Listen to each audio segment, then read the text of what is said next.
Representatives, thank you for being here for today's debate. Let me go over the rules real quick so that way you know what to expect. First, all candidates are going to have 1 minute to introduce yourselves. And the question that I would like for you to answer in that introduction is to let us know why you're running for this particular office. Second, what will happen was each question that is going to be asked of you, we will start with the first candidate that will have approximately 2 minutes to answer, and then the following candidate will have 1 minute to respond to that particular question. Questions from the audience are going to be asked directly 2 minutes following all the predetermined questions. Okay, any questions thus far? All right, thank you for those that are participating today. We have for State Representative 77, we have Aaron Barraza, and we also have Marisa Marquez. Thank you. We'd also like to thank those that are participating. Instructor Blaine Primizic, government instructor, SGA member Justin Hinckley, and our timekeeper Crystal Ontiveros. Okay, so we'll go ahead and begin. Our timekeeper, Crystal, over here, will give you time requirements. The yellow card will let you know when you have 30 seconds left. The red will be when you need to conclude your introductory statement. So we'll go ahead and begin with Aaron Barraza. Thank you all very much for this opportunity, and thank you very much for being here. I think it's great that you all are participating and get to know who's looking to represent you in the Texas legislature. I'm also really excited about this because I'm also a former EPCC student, and my younger brother and my younger sister are actually currently EPCC students. After EPCC, I went on to graduate from the University of Texas at Austin with a degree in government and minor in business administration. While I was there, I managed to start a small business of my own, a laundry and dry cleaning company called Texas Fold'em. I've got a lot of good private sector business experience. I've got a lot of experience working at the state capitol, and I want to bring all of this experience together to work for what matters to you. Thank you.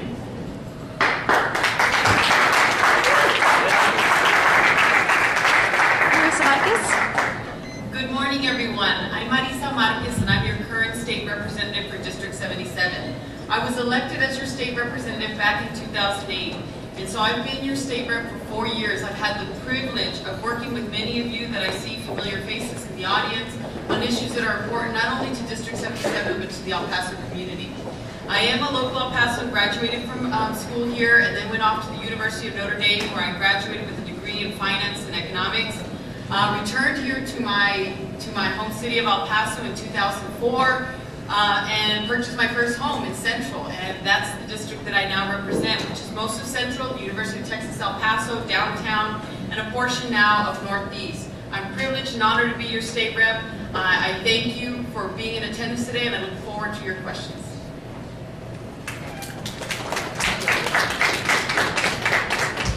Okay, and our panelists will go ahead and begin with the question session.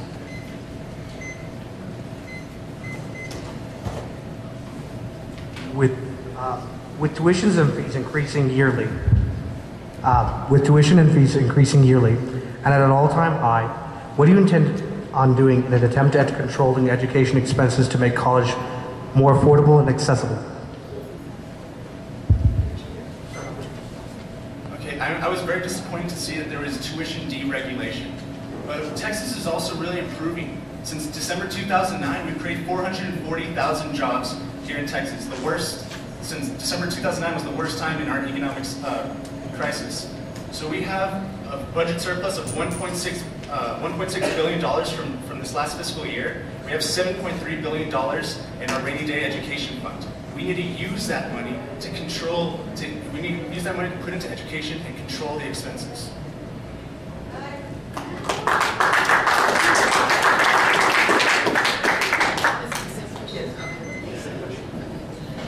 Tuition fees and, of course, deregulation has been an issue that the state has struggled with for many sessions now. Since 2008, there was a move from the UT system to eliminate the top 10% rule because of increasing tuition fees and also costs. We've worked diligently in our office with the University of Texas El Paso to not only make sure that they're competitive enough for Tier 1 status, because all of that brings in funding, and it also brings in opportunities. It's a quality of life issue. We realize what a treasure we have here, not only with UTEP, but with EPCC. We understand that education is the gateway to job development, to job creation, economic development. But continue to be at the forefront of that fight to make education affordable, and also to retain our graduates, to make sure that once our college graduates are out of a four-year university, that they're returning to the communities that they're from in order to help us continue to develop our area.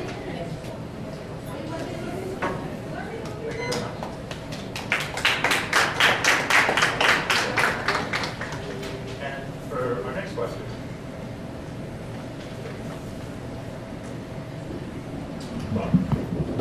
And for our next question, I have a question that's always on the minds of my students, so I would be remiss if not asking this one. But what is your stance on the legalization or decriminalization of marijuana? And for this question, we'll start with Representative Marquez. Very good. This is a very, very difficult conversation, but a very emotional conversation. A lot of people feel very strongly about this issue, but I think it's important to begin a conversation. We are on the border. We are in a community that has been ravaged by unprecedented violence in our sister city of Juarez, who has contributed over many decades to our cultural economy and our local economy here. I think it's imperative that we have a conversation about what the effects are of legalization of marijuana. I have been a proponent of having that conversation. I think it's a human rights issue. I think for us to turn here in El Paso and turn a blind eye to the violence and the human rights violations that are going on in Juarez is irresponsible. And so us as elected officials need to I'm not saying tomorrow it's going to happen, I'm saying the conversation needs to be started. We should not be afraid of talking about important, critical issues such as legalization of marijuana. Thank you. Same question to Mr. Barraza. I personally am not in favor of legalization of marijuana. I don't believe that is the solution to the violence that we're experiencing across the border. I don't believe that's going to fix anything. I don't believe that regulating marijuana is going to result in a decrease in usage. So the stance I take on that is that I'm not in favor of having the conversation to make marijuana legal here in the United States.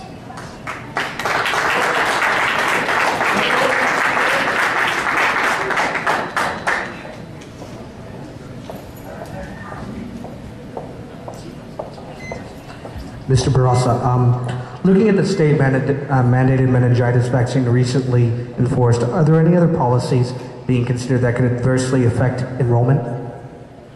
That can adversely affect enrollment? Yes, here at EPCC. I think a decrease in, so there was $200 million that was cut last session from higher education spending. A lot of that spending goes to community colleges like EPCC. There's here in Texas, over 50% of the students pursuing higher education are enrolled in community colleges. I think if we make it more expensive, then that will result in a decrease in enrollment here at EPCC and other community colleges across the state.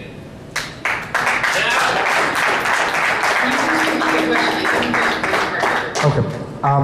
Looking at the state mandated meningitis vaccine recently enforced, are there any other policies being considered that could adversely affect enrollment here at EPCC? Well, let me commend EPCC. They've done a wonderful job of engaging their state delegation. I want to say that my uncle also served on the El Paso Community Board of Trustees for 8 years. And we had an excellent relationship with the former president, Dr. Rhodes. Extremely engaged with his delegation, making sure that you all were the priority for everything that we accomplished at the state level. Not only was it about funding. I know a lot of people always want to talk about education in terms of money, but you're absolutely right. We do address certain issues regarding policy that do affect enrollment and also affect your retention and graduation rates from an institution such as EPCC. I think it's important that you continue to maintain that strong dialogue. I think we need to continue to address issues as they come up, but certainly you have the commitment. I can speak for the delegation and our senator that you do have a strong commitment from your delegation to remain at the forefront of those issues and maintain a good dialogue with EPCC and its leadership.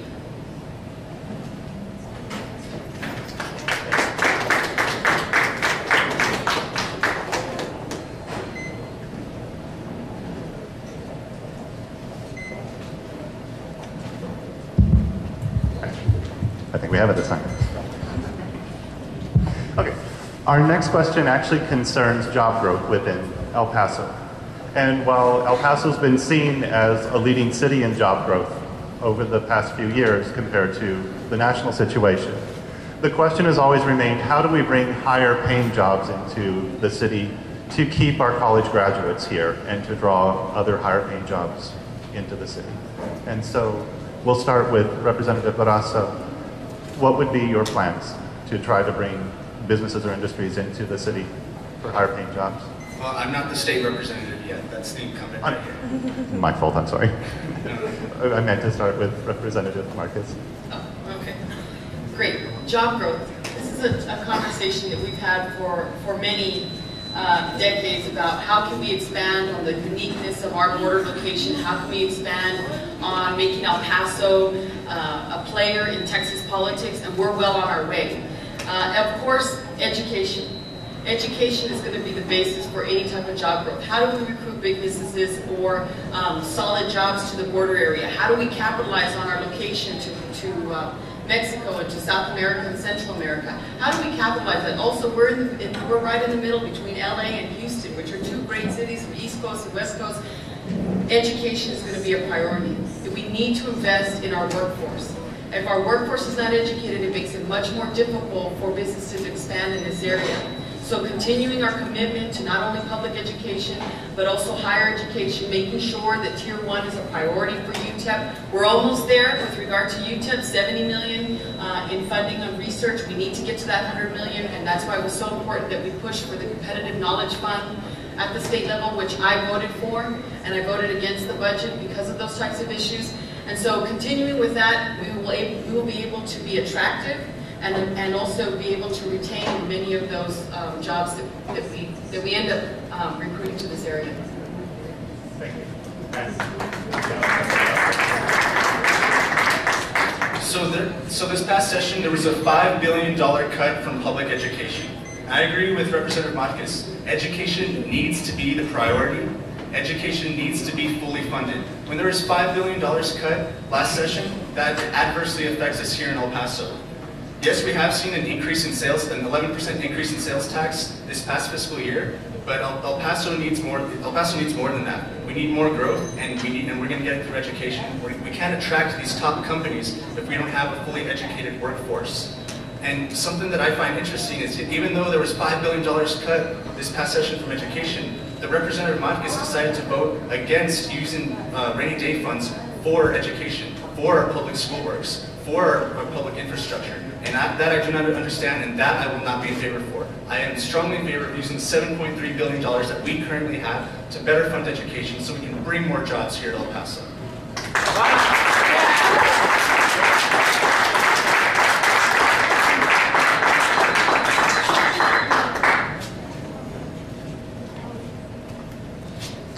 Thank you. I'm sorry? Accurate. How does that work? You know, I think if there is some time left over, I think we should allow for at least a 30-second grace to rebuttal, or a 1-minute response. Okay. Okay. Absolutely no. I want to correct my opponent here. I did vote to use the rainy day fund, and I also voted for an amendment that would, above and beyond sales, if we were to realize more sales revenue in this next biennium by $2 billion. This was the Donna Howard amendment from Travis County. She passed an amendment, which I voted for, to put $2 billion back into the education system if we were to realize a positive impact on our sales revenue. So no, I was a proponent of making sure that we use the rainy day funds. I did support it in regular session, and I also supported that effort in the special session. On May 10th of 2011, the representative did vote against using the Economic Stabilization Fund to fund public works like education. Okay, yeah, that would be a new argument, yes. Okay. She did vote to not use money from the Economic Stabilization Fund to fund public works like public education and infrastructure. There is money that could have been used, and she decided not to use it. Okay, we'll go ahead and proceed to the next question.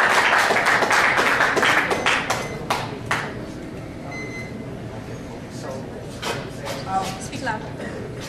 This question is going to be directed to Aaron Barraza. of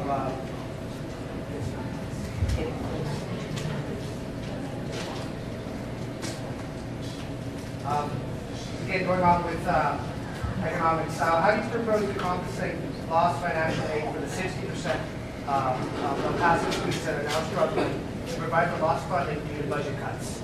We'll direct that to Mr. Barraza first. So we need bold and innovative leadership to come up with new ideas to help fund education. There's a 40%, this past fiscal year, as of now, there's a 40% increase in our oil tax and our oil production tax revenue.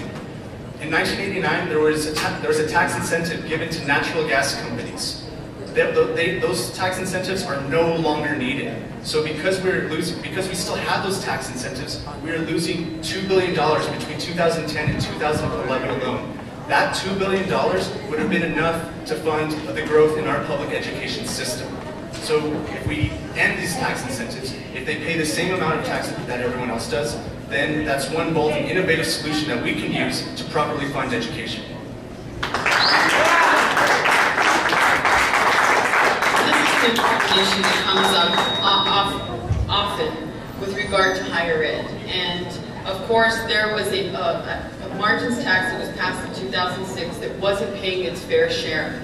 And to avoid putting continuous burden on the local taxpayer to fund public education and other education, the legislature passed the margins tax in 2006. However, they made the exemption up to $1 million. So it means it wasn't creating the funds that was expected in order to compensate for education costs. The question is that, again, I'm going to go back to your leadership at EPCC and UTEP. They've done a wonderful job. They know your needs better than anybody else. They strongly advocate for certain programs to make up for these shortfalls in the budget. They've also advocated to be a part of the Competitive Knowledge Fund. We've set aside monies in the legislature for certain institutions that reach a certain number of qualifications to qualify for those monies. We need to continue to be supportive, not only in just writing checks, but in policies that will be important, that will be effective, and that will ultimately affect the students that are attending these institutions.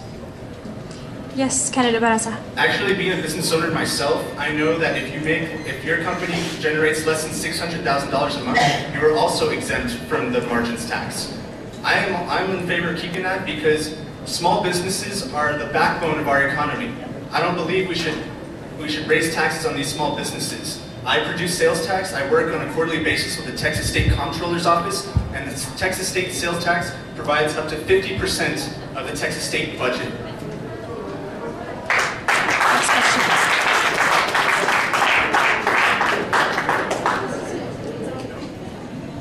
Okay, for our next question, see if we eventually we'll get this working.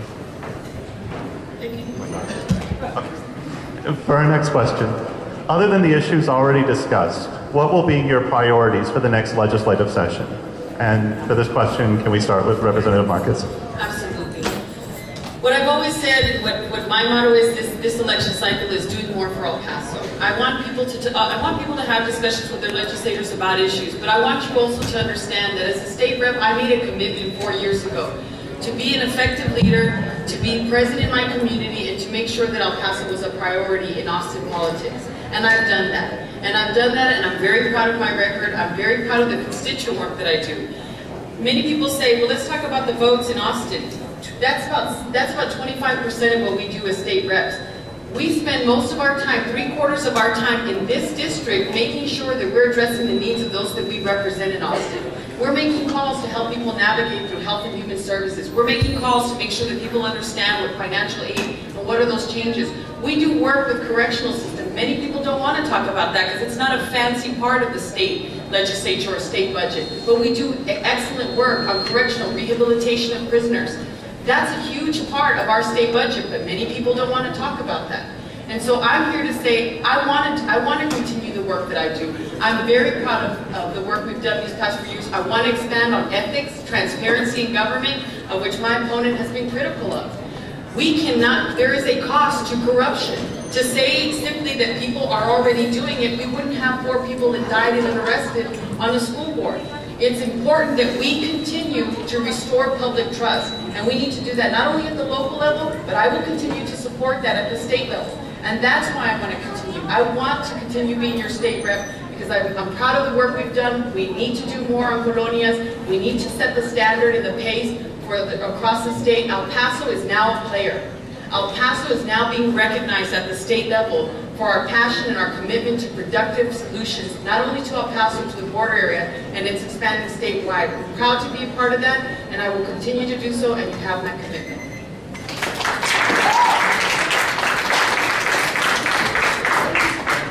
So going back to transparency, that is something I'm definitely very much for. And it starts with ourselves. 30% of Marisa Marquez's campaign contributions are unaccounted for and not in line with the Texas Ethics Commission. So it does start with ourselves. One of the other problems I see here in El Paso is long doctor wait times. We have the longest doctor wait times not just in Texas, but in the entire country. And has the representative done anything to help fix that? No, and I will. No more 4 different co-pays, no more seeing 4 different doctors, no more scheduling 4 different appointments. I am in favor of patient direct access, and that will be one of the first bills that I will try and author or co-author or support. I think giving people patient direct access is very important. So you see the physician you need to see when you need to see them.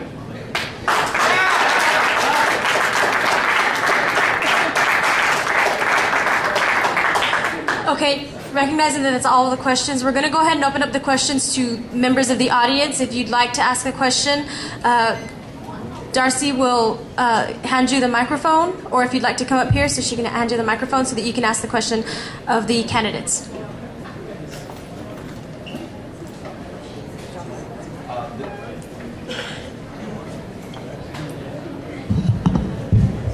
This question is for Representative Marquez. You stated during questioning that education is the gateway to economic success. Can you please, that being said, can you please elucidate as to why you voted against the economic stabilization fund, which would have extracted $3 billion to actually stop cuts in education and other public services? No, I did vote to use rainy day funds, and we can sit here and argue about whether you're saying yes and I'm saying no. I've remained committed not only to funding public education, but also to responsible local government. That is why I passed important transparency bills. I pay out of in my home taxes, I'm a homeowner. In my property taxes, 50% of my taxes go to the school district. I think it's important not only for the state to maintain its obligation, but for us as citizens here to maintain an open dialogue, transparent dialogue with those elected officials. The state cannot mandate what happens with school board trustees.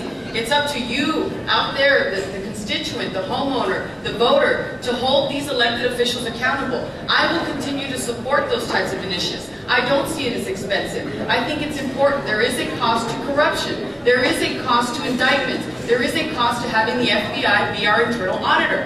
And I will continue to support those types of initiatives, as well as continue voting for, and I voted against the budget that made such draconian cuts to education. I do understand what you're talking about, but she said we need to make sure there's a difference between the rainy day fund and the economic stabilization fund, which I'm sure you're referring to. That would have given over $3 billion to help finance the new budget. And that she did not vote for.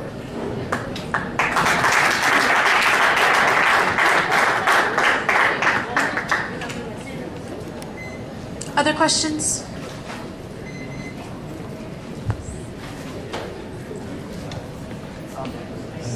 Is it on? Representative Marquez, it's a well-known fact that you are being funded right now by the Texans for Lawsuit Reform, which is a Republican lobbyist special interest group. That being said, do you personally think that it's okay to call yourself a proud Democrat when your #1 campaign contributor is a Republican lobbyist special interest group? Okay, there's 2 things wrong with that statement. The first is that right now I'm being funded by TLR. If you look at my past report, the last contribution that I received from TLR was in July. I'm not being largely supported. I've gone through my campaign finance reports, and it's less than 20% that I've received from this organization that supports Democrats across the state as well. I will say this, I am a very proud Democrat. I am the most liberal, if you want to take this into account, by Texas Tribune standards and statewide standards. I am the most liberal voting Democratic member of the El Paso delegation in the Texas House. I'm more liberal than Ms. Sophronia Thompson. I have taken strong issues on the environment. I have taken strong issues and not only authored, but joint authored important legislation regarding the death penalty, important legislation regarding the rehabilitation of offenders, of those that are in our county and state prisons. I've also taken extremely important votes on equality issues with the gay and lesbian communities, not only here in El Paso, but across the state of Texas. I've been recognized for my work, and so no, I do not agree with the statement. I will not accept that statement that I am not a proud Democrat. My record stands for it, and it shows it clearly. Yeah!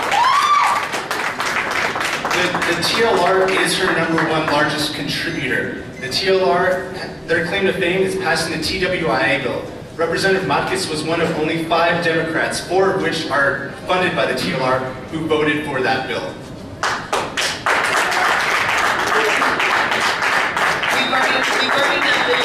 It was a very important bill. I'm not going to address it right now because I know that there's other questions that we want to.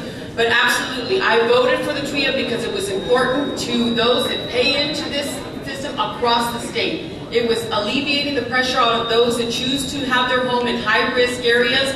And I would gladly open my office to anybody that would like to speak specifically about that vote. And again, less than 20%.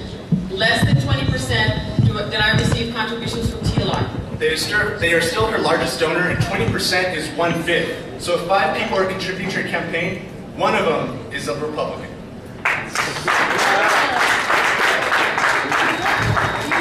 Okay, because of microphone issues, if you have a question, please come up here to ask it. I do have a question for both of y'all, and I'm going to get it to a different area here. On the state level, there is a law in effect on DWI drivers in the state of Texas that after you have a DWI, you can mandate that the person who gets arrested has a ignition interlock control system on their car. With the number of DWIs every single night in El Paso, how can we make this law more strict and make the judges follow this? Because there's got to be more of a state mandate, because the law is has a lot of holes in it, because I've read it. To make it say after first DWI, you automatically have to have an interlock emission in your car. What do you think about that? I think public safety has to be a priority. Public safety is #1. If someone is making the decision to impair themselves and put everybody else's life on the line, that is completely unacceptable, and there should be very strong consequences for it. Regarding the DWI, this has been an issue, of course, that the state has struggled with many times, and also, and what I mean by struggle is not that it's not a priority. Public safety is absolutely a priority, but where does the help come in? I sit on corrections. This is my second session of corrections, and we deal with a humongous state budget, as a line item. And we're talking about mental health issues and substance abuse programs that we're now trying to fund instead of incarceration. Obviously, if somebody is convicted of second, third DWI, this is a substance abuse issue. We are incarcerating, our prisons are overpopulated. We are spending about $50,000 per person incarcerated a year on some small issues that can be addressed by substance abuse problems. These people have issues. They have issues that need to be addressed at a community level. They need to understand the consequences. But absolutely, I do support the interlocking device when somebody is convicted of DUI, because they are putting the rest of the public in jeopardy. But on the other end of it, I think it is a substance abuse issue. It may be a mental health issue, and we need to look at those other avenues as well.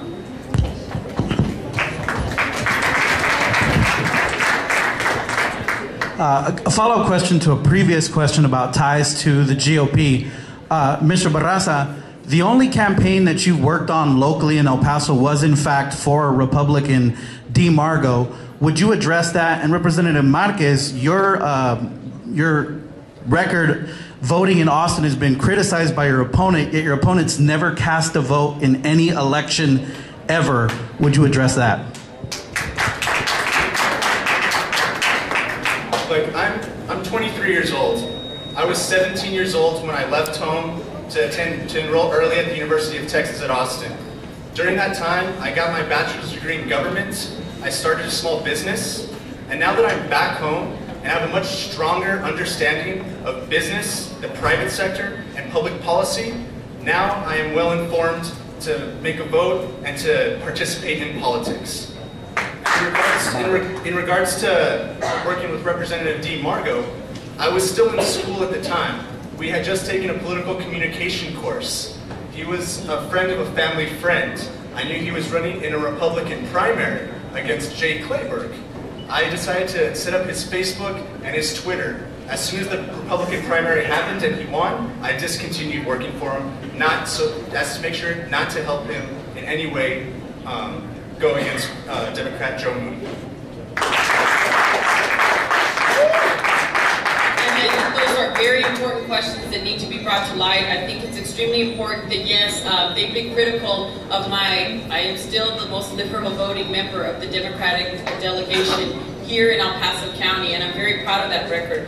I think it is important that if you're going to continue to attack me for working within a GOP system, which is 101 to 49 that we have in the House, I did need bipartisan support for many of my bills, and I will continue to do so for the benefit of this community. I won't run from that. I think it's important. I do think it's important that, that it's clear that my opponent did work for a Republican candidate in this, when there's 5 other Democratic candidates he could have worked for, including our senator. I think it's important that, yes, he's been focused on my voting record. He has put out propaganda regarding my voting record, but he hasn't felt the exhilaration of actually going into a booth and actually voting for that candidate that has impact, that has passion, that's just motivated you, that's the right person for this community. I think it is important that people know that. He has not voted at all, but yet he continues to attack my voting record to the minutiae on amendments and details, but he hasn't had that moment yet where he goes in and supports his candidate of choice. When I didn't vote, I didn't express my own voice. When Representative Marquez did not vote in the House, she did not let your 200,000 voices in District 77 be heard. When it came time to decide who was going to represent you in when it came time to vote on the congressional redistricting bill, to decide who's going to represent you in the U.S. Congress, she was absent and did not vote on that bill. I will say this. If you cannot make the personal choice to get yourself to the polls, to vote for your candidate, I would be wary to entrust 165,000 people to you in your place. We're going to go ahead and move on to the next set of questions.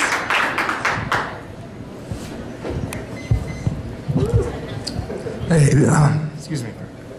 This is directed to Mr. Barraza. I overheard that you believe legalization wouldn't end the violence on the drug war, the marijuana legalization. You said you don't believe that would help end the violence that we see right across the border. I feel very strong about this issue. I've been in El Paso all my life, and it's scary to think that there's bad guys over there running stuff. And judging by what you said, I was just wondering if you wouldn't have supported the end of the prohibition of alcohol, judging as that wouldn't end the violence. Would that be something you would have not supported, seeing as alcohol is a bad thing, we should keep it illegal, even though these bad people are running it? Let's not put the money in the business owners, let's give it to the gangsters who go beneath the law to do this. And I just heard about the prison. Oh, okay. Okay, that's about it. Would you have supported the end of the prohibition of alcohol? Yeah, so, I mean, I can't say I wasn't there. All I know is that the topic at hand is the subject of the legalization of marijuana. And I was born and raised here in El Paso. I grew up here in El Paso. I went to schools here in El Paso. I'm very familiar with the situation here. I'm very familiar with the violence here. My grandfather was born and raised in Juarez, Mexico. He was the fire chief of Juarez. I'm very familiar with how things are. And I do not believe that legalizing marijuana is going to solve the drug war. It's going to solve the drug crisis.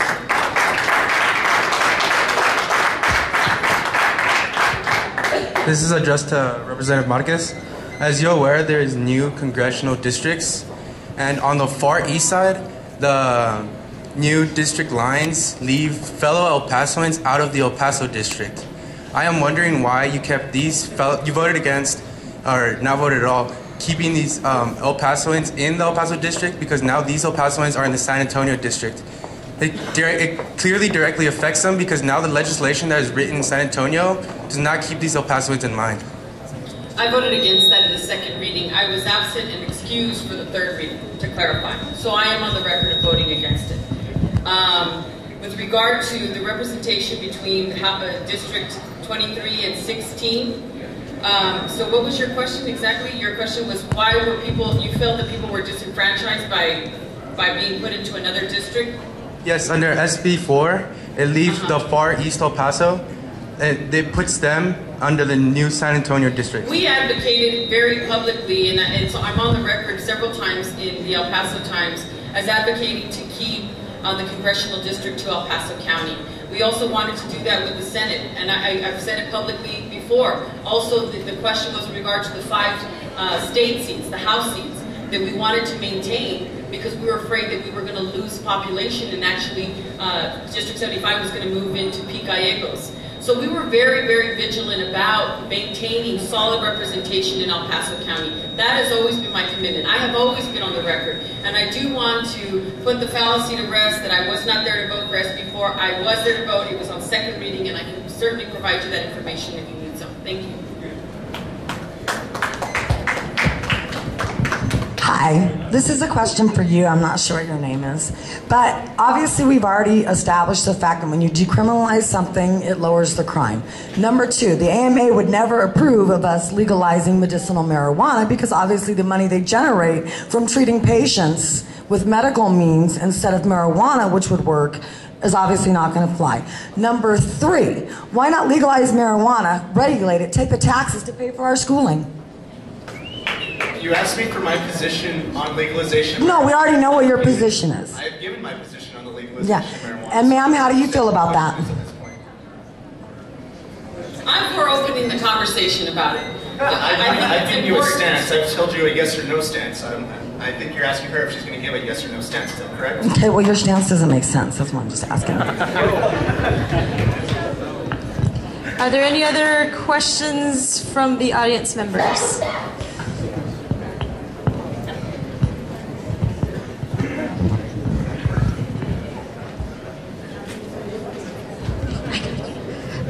I know Representative Marquez is for the environment. I just want to know what your stance, Mr. Barraza, is on the environment. My maternal grandfather worked his entire life at Asadco, and his health was impacted by the health hazards at Asadco. I'm very much in areas like that, for example. Instead of starting development, I think the environment should play a very huge role before we even decide what we're going to do with that land. I think we should clean it up. I think we should make sure it's great, it's healthy for people to live. I want to make sure it's healthy for people to be around. So I want to be a very strong advocate for the environment and for the health of our citizens. We have a beautiful terrain here in the desert. We have just valuable treasures with Castor Range, with the poppies, with our, we've done excellent. We're a model in the state for how to deal with water conservation. I think it's excellent. We need to continue to capitalize on the beauty, the natural beauty that we have in El Paso, and that's preserving those types of things. And I commend your work. I'm assuming that you're for the environment. I commend your work, and also Judy Ackerman and other great advocates that make sure that we're putting them the environment as a priority of the state. This is for Mr. Barraza. You said you wanted to create patient direct access. How do you intend to do that? I would write a bill to allow patient direct access. Let me give you an example of how something like that would work. Right now, say if you're injured and you know you need to go see a physical therapist, that's not something you're going to be able to do. You're going to have to schedule different appointments with different doctors. You're going to have to pay several different co-pays. You're going to have to make different appointments. The direct access would allow you to see the physician that you need to see right away. So no more wasting money, no more wasting time. I just want you to be able to see the physician that you need to see. Physical therapists now have to become doctors. And that didn't happen before, and that's when the law was passed. So we need to update the law and allow patient direct access. I think we need to be very careful when we talk about creating a bill to mandate certain things. I certainly was at the forefront of the conversation with regard to the sonogram bill. which would mandate a woman to have a sonogram 24 hours before she chose to terminate a pregnancy. That is interfering between a doctor and patient relationship. How far are we going to go in the legislature with women's health? How are we going to tell them that what they need to do with their body? How much more are we going to interfere with that private, confidential relationship between a doctor and patient? And more so, we need to talk about the repercussions of such a direct bill to mandate those types of things. We have doctors right now here on the border that aren't even reimbursed at the rates that other areas are. We're having trouble recruiting physicians and specialists that want to see our population. And so with that, I mean, they have the right to close their doors and not see anybody if we continue to reimburse at the rates that we are, making it harder for people to access quality health care. I will continue to advocate for the confidentiality of the doctor-patient relationship, more so when it comes to women's issue. I am a strong advocate of pro-choice. You have the right to choose which doctor you go to and what happens between you and your doctor, and I will continue to do so. 16 states here in the United States already have direct access. The U.S. military has been allowing direct access to go see your physical therapist since the 1970s. This is not something that's brand new. This is something that Texas needs to catch up on. If, say, New Mexico passes a direct access bill, that's going to, she was talking about trying to attract professionals here to El Paso. If we don't have direct access, those professionals, those physical therapists, those doctors are going to be leaving to a different area. We need to do what we can to attract them here and to keep them here. Are there any other questions from the audience? We'll take one more. How you guys doing? I had a question. I'm a financial aid student, and I want to know, what are you guys going to do to keep financial aid keep going for community college students?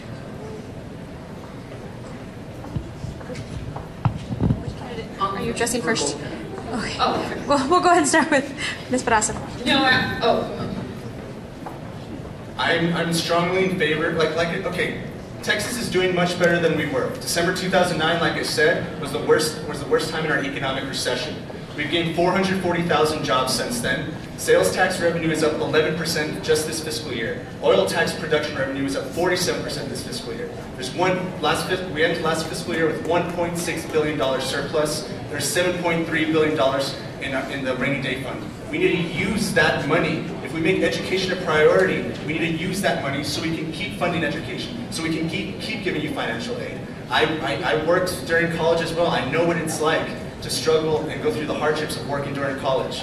So that's something I would definitely be in favor of supporting. Absolutely, financial aid is such an integral part of access to education. I mean, we talk about education, we talk about promoting institutions, and it's important that we continue to fund those institutions so that they can provide programs. But probably the most integral is if we don't have classrooms with people in them, or they can't afford to be there, I mean, we have a serious issue. But yes, I've been an advocate for looking at innovative ways and working within the institution. I cannot mandate at the state level what goes on, and that's why it's so important that we talk. That's why it's so important that we continue to have these strong relationships between institutions, between the University of Texas El Paso, between Texas Tech, between EPCC, because your leadership understands your needs. They're elected officials as well. The trustees that make decisions on your issues every month, they're in constant conversations with us because we need to be supportive. We don't need to sit there and mandate, but we know that we can be supportive. We will continue to do so. I think you have a great group that continues to support the needs that you all have as financial aid recipients, and we'll continue to do that in my district office. Thank you for your question. Thank you, Representative Marquez and Candidate Barraza. What we're going to do now is we're going to go ahead and allow for closing statements. With the time remaining, we'll go ahead and give you 2 minutes to make your closing statements for the audience members. So we'll go ahead and begin with Representative Marquez. Thank you very much. I'm very appreciative to the Student Government Association that invited us here today. I think it's great whenever we get to come out here and talk about wonderful issues that we've been champions for, such as women's health issues or colonias or county ethics commission. But also it's an important dialogue that we have with our constituents and with the community so that we see what's on the forefront, so that we prepare adequately for the session in front of us. I am privileged, I am honored, with great humility, when I won in 2008, we hit the ground running. We built bridges with our governmental entities. You should be so proud of your El Paso delegation. They are on the map. They are moving forward. They are having productive conversations. No longer are we the spotlight of feuds, internal feuds, but now we're becoming a force to reckon with. We're putting ourselves on the map with colonia legislation, with water issues, with environmental issues, and you all should be proud of that. I made a commitment 4 years ago to be committed not only here on the ground, but in the Austin Capitol. I'm very proud of my constituent work.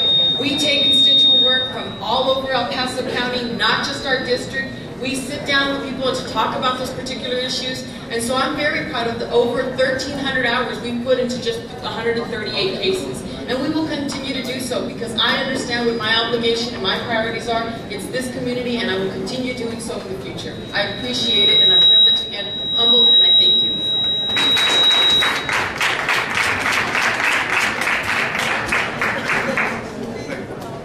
I'm the first person in my family to graduate from college. I know what it's like to go through the hardships and struggles of working and going to school at the same time. I was a former student here. I know what it's like to walk through these halls. Did you know that community colleges have enrolled more than 50% of the students pursuing higher education here in Texas today? We need to make education a priority. Education has changed my life, and I know it will change all of yours. We need to make sure that education is properly funded and come up with innovative and creative ideas to do that. Has our representation filed a bill to help fix public school funding? No, and I will make that one of my priorities. I have private sector business experience. I have experience working for several state reps, including Juan Garcia of Corpus Christi, who is now appointed by President Barack Obama to the Assistant Secretary of the Navy position. He's the one who got me started in public policy. He's the one who inspired me to do this. He's one of the greatest reasons that I'm here right now. I got my start here at EPCC, and I've come a long way since then. I'm asking that you guys use the tools and the strengths that you learn here to lift yourselves up, to lift EPCC up, and most importantly, to raise El Paso up. And we can do this together. I just recently received the endorsement of the El Paso Police Department, the El Paso Sheriff's Department, Border Patrol, Combined Law Enforcement of Texas, the Stonewall Democrats, the Tejano Democrats. I'm asking that you join me I'm asking you join me and support me so that together we can raise El Paso up. Thank you. Thank you, candidates, for your time so much. Ladies and gentlemen, what we're going to do now is we're going to go ahead and take a brief break so that way we can bring in the candidates for your congressional representation.